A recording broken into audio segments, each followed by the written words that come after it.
जब आए नहीं नहीं, हाँ, एक बहन है ना बड़ी, 2 साल बड़ी है वो भी कनाडा में ही है अभी। कनाडा में काम करके आया ना मैं 3 साल।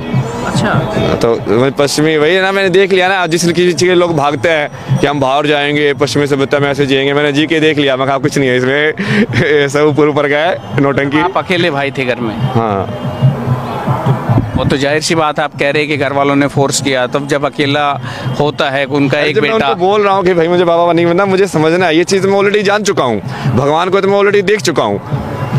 मैं इस चीज़ का समझ रहा हूँ कि हाँ अब ये अब बाकी जो लोगों ने बोला है, ये अलग अलग स्वामी आए हैं, अभी इन्होंने शंकराचार्य आए, उन्होंने जो लिखा है वो कैसे लिखा है उसको और समझने की कोशिश कर रहा हूँ। अब वो समझे तो सामने वाला, उनके लिए तो भगवान ही अंधविश्वास है। कितने सारे भारत के ऐसे लोग हैं, तुम राम राम भी करने लग जाओगे, बोलेगे कि ये तो गया तो हम क्या कर सकते हैं यार ऐसे लोगों का, आप बताओ। ये तो वक्त बन गया, काम से गया, पढ़ाई लिखाई में ध्यान नहीं है। हाँ बट मैं तो सबसे ज़्यादा पढ़ाई कर रहा हूँ। अब आप जाके देखो, हमने कितने सारे सब्जेक्ट पढ़ाए हुए हैं, न्यूरो साइंस से लेके, बायोलॉजी से लेके, मैथमेटिक्स से लेके, स्टैटिस्टिक्स से लेके, सारे के सारे।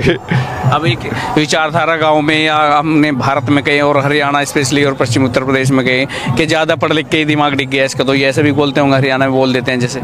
बोलने वाले तो बोलते हैं ना, उसका क्या मतलब है ना, वही है ना, वो फाइनली तुमको ये समझ में आता है कि ये सब तो नाटक है, तुम्हारे कर्म ही तुम्हारे साथ जाते हैं। इसलिए मैं सर्टिफिकेट का भी बाकी लोगों का वो फर्क नहीं पड़ता ना, कि क्या बोले, बाबा बोले, सन्यासी बोले, महाराज बोले, कुछ मत बोले, स्वामी बोले, नाम से बुलाए, कुछ और बुलाए, क्या मतलब है यार। वो तो तुम जो देख रहे हो वो है, मेरे अंदर जो मैं हूँ वो मुझे देखना है। यही बोलता ना योग का मतलब, कि अपने स्वरूप को देखना। पतंजलि की जो डेफिनेशन है वो यही है कि जब तुम अपने सही स्वरूप को देख लोगे तो मतलब तुम योग में हो गए हो। तो तुमको तो अपने स्वरूप को देखना है, बाहर की दुनिया बोलती रहे, वो तो सिर्फ ये मानो कि चलो कि वो परीक्षा है तुम्हारी, कि जैसे आप अभी आ रहे हो तो ये मेरी परीक्षा है कि क्या आपके सवाल और मेरे जवाब क्या कैसे सिंक में आ सकते हैं मतलब। जब आप कनाडा में थे तो वहाँ पे आपका क्या पैकेज था, कितनी सैलरी पर मंथ आप वहाँ पे ले रहे हैं?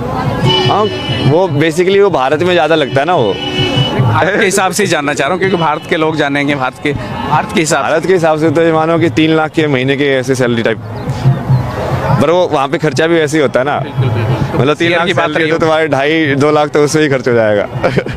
हाँ, जैसी इनकम वैसे खर्चे, एक्सपेंसिव ऐसे ही हैं। मतलब वो सेब यहाँ पे 50 रुपए में मिलेगा तो वहाँ पे 200 रुपए में मिलेगा, तो तुम कमा भी उतना ही गुना रहे हो, बट खर्च भी उसके हिसाब से हो रहा है वो। तो ये कौन से ईयर की बात है, कौन सा ईयर रहा होगा जब आपने वहाँ पे जॉब किए?